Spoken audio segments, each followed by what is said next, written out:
Ndi musanyufu olw'okuwangula omupiira guno gw'ebyafaayo nga tusamba ttiimu enene eya Kyaggwe. Nkakasa nti byonna tupreparinga naye Katonda amaliriza yagabye n'awangula, naye tugamba nti mu mupiira tugamba nti we don't win by luck but we win by strategy.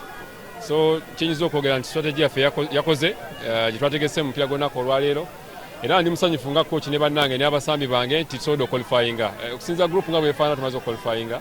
So it's a positive result to us, era nkakasa nti kigenda tuwa amaanyi okuddayo okwetegekera omupiira ogusembayo mu kibinja then no preparing knockout stages.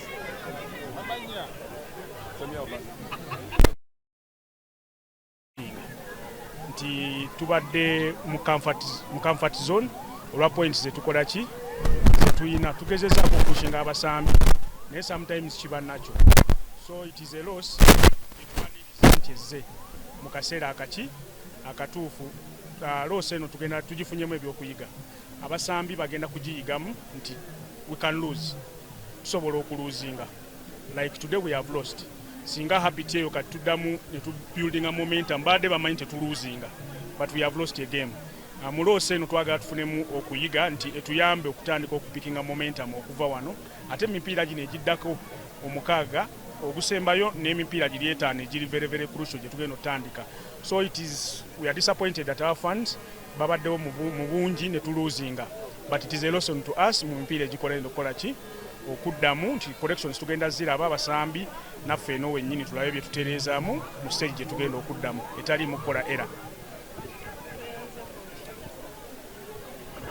Gwe twadozanya bulijjo nga tuwangulwa, naye ntera okugamba Bannakyaggwe nti kakati guno omupiira guwedde, tetulina kugwogerako nnyo, twogere ku mupiira gwe tugenda ekooki okulaba nti omupiira ogwo tugujjayo ate tugende ku bubonero 2 mwakamu. Bannakyaggwe bannange temuggwamu maanyi, twetekera omupiira ogujja okuluzannyuma Sande ekooki okulaba nti tugujjayo ate tuveeyo na buwanguzi nga tuweza obubonero 21. Tusobola okuva mu kibinja obulungi nga tewaliwo agamba kino ne kiri.